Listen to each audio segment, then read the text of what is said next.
일단 조금 시장 얘기 우리 거 바로 들어가기 전에 좀 둘러서 미국 얘기 오늘 좀 한번 해봤으면 좋겠습니다. 네. 뭐냐면 미국만 놓고 딱 보는 건 아니긴 합니다만 유가와 관련돼서 사실 우리를 계속 애태웠던 게 유가 문제지 않습니까? 네. 근데 일단 오늘은 유가가 또 하락하기도 하고 트럼프 대통령 발언도 있고 그래서 좀 장도 반등하고 그래서 우리 시장도 오늘 좋은 건데 한 걸음 떨어져서 보면 도대체 유가 때문에 뭐 인플레가 올라간다 그건 누구나 다 이해하는 거고 이게 왜 이렇게까지 시장에 큰 변수가 되느냐 네. 약간 좀 원론적인 분석을 좀 해봤으면 해서요. 어떻게 봐야 됩니까? 네, 유가 등 에너지는 우리 산업이나 일상생활의 필수제입니다. 그렇죠.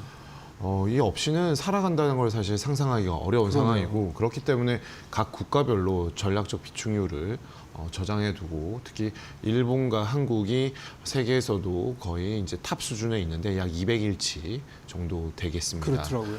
이렇게 저장을 해놓는 거는 만약에 수급이 꼬인다라면 이걸 써야 된다. 그렇죠. 라는 걸 보여주고 있는데 그만큼 중요하고 우리도 어떤 몸에 이상이 생겼을 때 수혈을 받기도 하지 않습니까? 그렇죠. 네. 네, 그것과 거의 비슷하다라고 보시면 될 것 같습니다. 결과적으로 이 거시경제의 체온계 역할을 하는 것이 에너지 가격, 특히 유가다라고 보시면 되겠고 네. 좀 전에 말씀 주신 것처럼 유가 오르고 내리고에 따라서 물가 상승률의 변동을 자극하는 건 기본적인 로직이고요. 그렇죠. 산업에 있어서는 혈류 역할을 하는 것이고 실생활에 있어서는 필수제로서의 성격을 동시에 지니고 있기 때문에 금융시장뿐만 아니라 사실 뭐 여기 경제방송이기도 하지만 이 공중파 9시 뉴스에 경제 증권이 탑 뉴스로 나오는 경우는 막 엄청 많지는 않지 않습니까? 정말 1년에 며칠 안 되는 네. 거죠. 그런데 지금은 거의 탑을 차지하고 있는 것이 네. 전쟁과 유가 그리고 산업과 일상생활에 미치는 영향력들이 메인 뉴스로 나오는 것을 계속해서 지금 매일매일 보고 있습니다.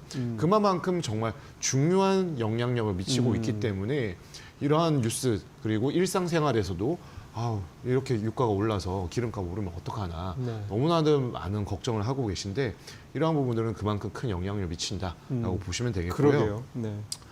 뭐 당연히 뭐든 오르면 물가에 영향을 미치는데 이 유가라는 것은 원자재인 동시에 간접적으로 필수 내구재적인 성격 그리고 그렇죠. 소비재에 그렇죠. 다 전방위적 네. 영향을 미치기 때문에 하나가 올라서 에너지 가격이 올라서 물가에 미치는 영향력도 두려운데 직간접적으로 모든 생산품, 서비스에 영향을 미칠 수 있는 점 역시나 상당히 그 영향력이 크다라고 볼 수가 있겠습니다. 그러니까 막 거의 무슨 모세혈관처럼 온 사방에 이 에너지 가격의 변동에 영향을 미친다라는 말씀이네요.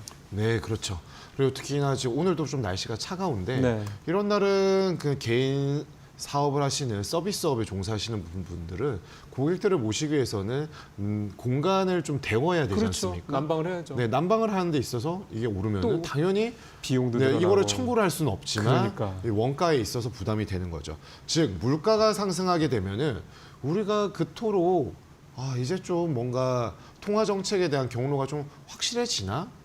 언제쯤 이게 좀 윤곽이 드러날까? 네. 이 고민을 하고 있고 이제 케빈 씨 연준 의장 지명자도 곧 나올 텐데 뭔가 좀 속 시원한 얘기를 해줄까라고 하는데 이렇게 되면은 사실 케빈 씨 지명자 역시도 두루뭉실한 얘기를 하게 되는 것이고 지금의 연준 의장인 파월 연준 의장도 사실 트럼프 1기 행정부 때 옐런을 내쫓고 파월을 지명했던 인물이 그렇죠. 트럼프였습니다. 맞아요. 네. 그런데 상황의 변화에 따라서 트럼프의 입맛에 맞지 않으니까 사실 대통령의 입과 손에서 나올 수 있는 멘트라고 생각을 하지 못하는 언사들이 맞아요. 파월을 향해서 이렇게 가지 않습니까? 지금은 케빈 씨에 대한 칭찬과 기대감으로 지금 흐름은 이어지곤 있지만 이런 상황이 계속 이어진다라면은 연준의 수장이 비단 트럼프의 말로만 움직일 수 있을까라는 것은 그렇죠. 사실 당연한 수순이 아닌가라고 보여집니다. 결국 그 말씀은 지금 뭐 시장에서 얘기하는 두세 번 정도의 연준의 금리나 이게 그렇게 가기 힘들다. 그럴 수도 있는 여지가 네, 있다. 맞습니다. 그럼 그런 지금 뉴욕 시장의 변동성이 큰 것도 또 글로벌 증시의 변동성이 커진 이유 중에도 연준의 금리에 대한 기대감이 낮아지는 것에 따른 부담도 포함되어 있다. 네, 그렇게 봐야 그렇습니다. 되겠군요. 그래서 결과적으로는 증시를 비롯한 채권 시장, 외환 시장, 그러니까요. 원자재 시장 그리고 크립토, 그리고 결국에는 경제 성장에도 영향을 미치는데 이런 부분들이 사실 전쟁이라는 것은 인류 역사상 항상 있었던 그렇죠. 것이지만 네. 어느 누가 이 전쟁을 권장하겠습니까? 네. 그렇다면 금융시장 참가자는 결국 우리 세계 경제의 한 경제 주체로서 모든 사람들이 돌아가는 데 있어서 민감해지는 부분들에 있어서 가격이 올라가기보다는 뭔가 보수적이고 네, 조심스러워지는 부분들이 악재에 민감하시는 전형적인 약세장의 형태가 조금 더 빈도가 높을 수 있다. 그런 측면에서 시장 참가자들은 불확실성에 대해서 그렇죠. 상당히 예민해질 수 있는 흐름들이 나타나고 있기 때문에 이 촉매제는 결국 전쟁과 유가에 있다라고 볼 수가 있겠습니다. 그러니까요. 그럼 이제 마지막으로 하나만 더 질문드리면 네. 유가 잡히면 괜찮을까요? 이런 변동성이 좀 안정되고 방향성이 다시 우상향 쪽으로 갈까요? 어떻게 보세요? 네, 일단 좋은 흐름이 나올 가능성은 높지만 유가의 하락이 곧 증시 변동성의 안정화와 증시의 상승, 자산 가격의 상승으로 이어진다라는 결론을 내기에는 다소 좀 연관성, 상관성에 있어서 무조건적으로 이 화살표가 아주 진하게 있다라고 보면 확실히 안 갖기는 됩니다. 어렵다. 네, 특히나 유가가 우리가 일반적으로 생각하는 50에서 80달러 레벨 내외에서 네. 움직이는 흐름들 그리고 그 레벨로 복귀를 한다라면은 전쟁 이전의 상황으로 곧 돌아갈 수 있구나라고 그렇죠. 생각을 하게 되는데 네. 만에 하나라도 급락세가 계속 연출이 된다. 뭔가 전쟁도 끝났는데 전쟁과는 별개의 최근에 있어 왔었던 매크로적인 이벤트, 경기 둔화 네네네. 또는 그렇죠. 수요 둔화가 되니까. 네, 그리고 최근에 유가에 대해서 감산을 할 수밖에 없다 이렇게 했었는데 다시 공격적인 증산을 통해서 제로섬 게임에서 이 걸프국들의 점유율 확대를 노리는 수급의 미스매칭이 일어날 경우에 유가가 급락하게 그럴 될 수 수도 있죠. 있습니다. 충분히. 예. 네, 또 유가가 급락을 하게 되면은 그만큼 더 어떤 호재이기보다 악재의 가능성이 높은데 경기가 안 좋을 이를 수 있기 때문에. 받아들일 수 있는 수요 주체가 없는 것이고 가격이 더 떨어질 수 있다라고 그러니까요. 생각하면은 사람들이 가장 위험하게 생각하는 인플레보다 더 두려워하는 것이 결국 디플레니까. 디플레이션이게 됩니다.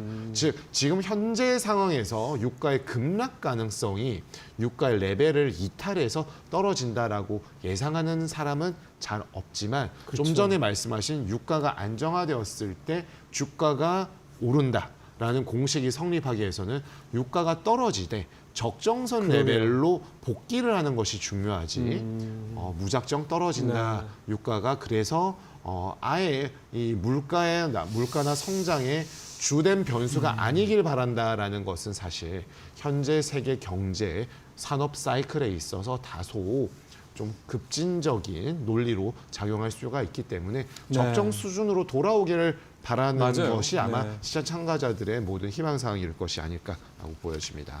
어쨌든 주식시장에서는 어느 한쪽으로 쏠리는 거, 그게 좋은 거든 나쁜 거든 네, 항상 그 뒤에 폭풍이 있었다라는 걸 감안을 하면 유가가 또 이런 전쟁이 어느 정도 종료가 돼서 안정이 좀 하락을 하더라도 또 말씀하신 대로 말도 안 되게 또 30달러, 40달러 이런 식으로 또 하락을 하면 오히려 또 경제에 또 네, 승책을 그렇습니다. 줄 수 있다. 네. 유가라는 게 정말 다시 이번에 한번 새삼 다시 깨달은 겁니다만 정말 온갖 데 다 영향을 미치는구나. 네. 그래서 이렇게 장이 유가 때문에 변동성을 이렇게 키울 만하다. 그런 악재가 되는구나. 이건 앞으로도 우리가 학습 효과를 가지고 앞으로도 좀 우리가 시장을 대응할 때 좀 참고하셔야 될 것 같습니다. 네. 얼마나 유가가 시장에 영향이 큰지 이 부분을. 맞습니다. 자, 이제 우리 시장 얘기를 좀 해보도록 하겠습니다. 우리 시장이 지난주에 마이너스 10% 넘게 떨어져서 지수 기준으로 봤을 때 전 세계에서 제일 많이 떨어졌더라고요. 네, 물론 이제 거꾸로 얘기하면 그동안에 전 세계에서 제일 많이 올랐으니까 그럴 법도 해 싶은데 그렇습니다. 특히 왜냐하면 우리 시장의 변동성이 큰 게 이게 뭔가 이유가 있는 것 같다는 생각이 들어서요. 일단 YTD 기준으로 전년 말 대비 기준으로는 코스피가 현재는 지금 오르고 있습니다만 어제 종가 기준으로 24% 이미 올라 있습니다. 그렇게 떨어졌어도. 네, 일주일간 16% 네. 가량 떨어졌음에도 불구하고 25% 가량 전년 말 대비해서는 올라 있고 지금 영업일 기준으로 하면은 지금 3월 10일이 되었습니다만은 네네. 2월이 짧았기 때문에 네. 아직 50일이 채 안 되었습니다. 그렇죠. 그러면은 50일이 채 안 된 기간 동안 약 25%가 올랐다라는 거는 거의 매일 보합 아니면 1%, 뭐 평균적으로 0.5%씩은 올랐다라고 그냥 산술 평균 기준으로도 볼 수가 있겠죠. 네. 다만 이렇게 변동성이 심한 부분은 그동안의 급등세가 그만큼 차익 실현 매물 출회에 대한 니즈를 자극시킬 가능성이 맞아요. 그 어느 증시보다 좀 높았다라는 맞습니다. 것이 가장 큰 이유가 되겠고요. 네. 오늘 아침에도 트럼프 대통령이 여러 멘트들을 이렇게 내놓았습니다. 네. 본인의 생각보다 유가가 덜 올랐다. 그만큼 좀 대수롭지 않다라는 뉘앙스를 내비치고 있는데 사실 어제까지만 하더라도 예. 이스라엘이 이란의 원유 저장 시설의 30곳 이상에 대한 이 공습을 한 부분에 대해서 백악관 고위 인사들이 상당히 불쾌했다. 그거는 사실은 건들지 말아야 될 어떤 선인 건데. 네. 그러면서 뭐 원유 저장에 대한 부분도 있지만 그 환경적으로도 그러니까요. 이게 터지면서 그 기름비가 내렸다. 네. 뭐 이런 뉴스까지 우리가 접했는데 이런 부분들은 사실 증시, 금융, 돈을 문제를 떠나서 환경에 있어서는 상당히 좀 안타까운 일이 아닌가 싶습니다. 맞습니다. 다만 트럼프 대통령은 이럼에도 불구하고 본인의 이제 강함, 스트롱맨으로서의 입장이 있기 때문에 이런 멘트들을 던진 것으로 보여지는데요. 네. 결국에는 호르무즈 해협을 본인들이 미국이 관리를 하겠다라고 하고 있습니다.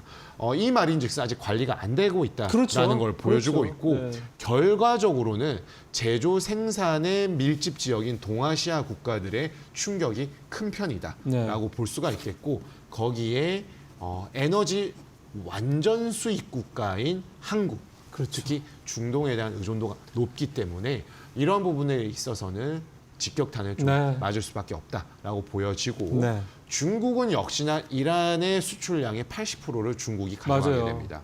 그리고 중국은 일일 수입량의 약 18에서 20%를 이란 쪽에서 가져오는데 중국의 경제에 우리 한국의 의존도는 여전히 높습니다. 미국에 대한 의존도가 더 높아지면서 2등으로 내려가 있지만 실물 경제의 생산에 있어서는 중국과 밀접한 연관성을 지니게 되는데 맞습니다. 우리 국가의 내생적인 부분도 있겠지만 외생 변수에 대한 부분들이 내외 모두 발생했기 때문에 이러한 부분들은 아까 앞서 말씀드린 것처럼 증시의 급등에 대한 부분들 그리고 유가에 의해서 생산과 예. 실물 경제 거기에 외환 시장까지 영향을 미치는 부분들이 삼중고의 지금 지표로서 그러게요. 국내 장이 좀 어느 정도 반영한 것이 아닌가라고 보여집니다. 어쨌든 말씀하신 대로 연초 이후 40% 넘게 올랐던 장이 지금 이제 지난주부터 해서 어제까지 해가지고 16% 이렇게 빠지면서 그래도 물론 25%이긴 합니다만 조정을 꽤 세게 좀 받긴 한 거예요 단기간에. 네, 그렇습니다. 그러다 보니까 이제 이런 상황들 앞서 말씀하셨던 이제 이란 사태와 관련된 이런 중동 리스크가 이제 어느 정도 잠잠한다라는 전제 하에서 그 이후에 시장이 이렇게 한번 조정을 세게 받은 다음에 뭔가 시장의 분위기가 좀 바뀌지 않겠느냐. 네. 예를 들어 대표적으로 오늘 코스닥 액티브 ETF가 나오는데 정부에서도 코스닥 시장 활성화에 대해서 굉장히 네. 정치적으로 밀고 있는 상황이고 그렇다고 그러면 시장의 흐름이 대형주 또 반도체 섹터 중심에서 뭐 중소형주 뭐 코스닥 중심으로 마치 미국이 조금 그런 분위기를 보였던 네. 것처럼 그렇게 우리도 좀 분산되는 게 아니냐 네. 그런 기대감도 있는 것 같은데 팀장님 어떻게 좀 보세요? 일단은 반도체, 메모리 반도체 대형주 위주로 오늘 증시가 오늘은 올라가고 그렇고요. 있습니다. 3.8%, SK 한 10% 내외씩 오르고 있는 상황에 있고 반도체 영업이익에 대한 추정치가 400조에서 500조 초반까지 올라온 상황에 올해. 있기 때문에 네, 올해 이런 올라온 상황에 있고 최근에 미국과 이란의 전쟁은 지정학적 리스크이지 AI 산업에 있어서 에너지에 일부 영향을 미친다고 하더라도 이 산업이 발전하는 모멘텀을 크게 좌우지우지하기에는 다소 그렇죠. 좀 역부족이 아닌가. 근본을 훼손하지는 않죠. 네, 그렇기 때문에 네.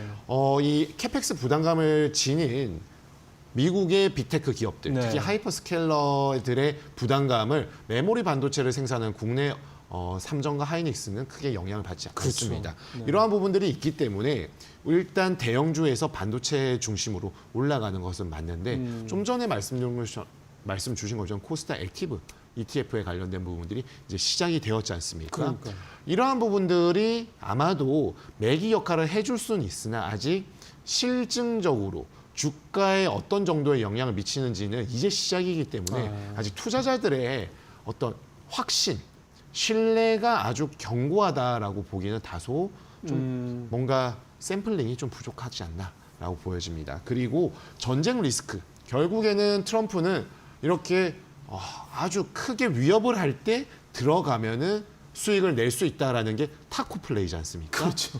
그런데 지금 오늘은 좋지만 또 갑자기 전쟁이 장기화된다고 몰라요. 네, 이란의 맞습니다. 지금 하메네이 차남이 이제 국가 지도자로서 입지를 거의 다 갖춘 상태에서 장기전 물귀신 작전을 펼칠 그러니까요. 때에는 트럼프 대통령이 본인이 혼자 자화자찬으로 승리를 선언하는 것보다는 이것들에 대해서 지금 굉장히 불쾌함을 표시하고 있기 때문에 그렇죠. 자기 지도에 뭔가 더 대응을 한다라면은 하루는 오르고 하루는 내리고 하루는 오르고 그러니까요. 이런 흐름들이 계속 나타날 수 있기 때문에 이런 상황 속에서는 아무래도 투자자들의 입장에서는 코스닥의 모멘텀은 있다고 하더라도 네. 아직 실증적으로 수익에 대한 신뢰도가 아직은 견고하지 않고 그러니까요. 이익에 대한 추정치가 이 메모리 반도체처럼 확실한 업종이 코스닥에는 다소 미비한 그렇죠. 측면들이 있기 그렇죠. 때문에 코스피 대형주 중심으로 편입을 해서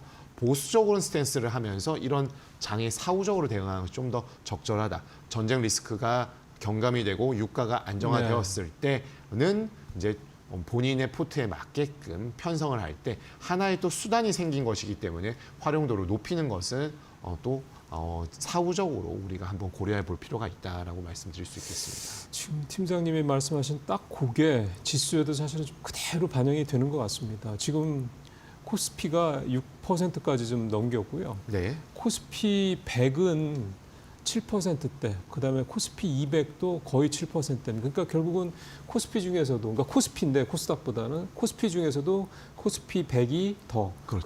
그다음에 코스피 200. 그러니까 네. 더 위에 대형주 중심으로 더 시장이 오늘은 좀 형성되고 있다라는 거고, 네. 그거의 이유는 말씀하신 대로 확실한 어떤 실적에 대한 네.